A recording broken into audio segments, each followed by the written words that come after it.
ವೀಕ್ಷಕರೇ, ನೀವೆಲ್ಲ ನಿನ್ನೆ ತಾನೇ ಒಂದು ವರದಿ ನೋಡಿದ್ದಿರಲ್ಲ.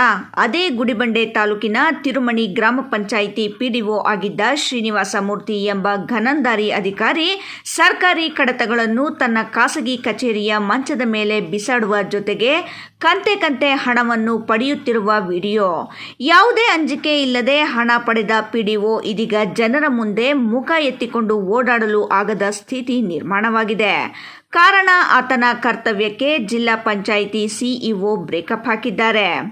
ಸರ್ಕಾರಿ ಕಡತಗಳನ್ನು ತನ್ನ ಖಾಸಗಿ ಕಚೇರಿಯ ಮಂಚದ ಮೇಲೆ ಅಸ್ತವ್ಯಸ್ತವಾಗಿ ಬಿಸಾಡಿರುವುದು, ಕಂತೆ ಹಣ ಪಡೆಯುತ್ತಿರುವ ವಿಡಿಯೋ ವೈರಲ್ ಆದ ಪರಿಣಾಮ ಈ ಕುರಿತು ರಾಯಲ್ಸ್ ಕನ್ನಡ ವಾಹಿನಿಯಲ್ಲಿ ಸುದ್ದಿ ಪ್ರಸಾರ ಮಾಡಲಾಗಿತ್ತು.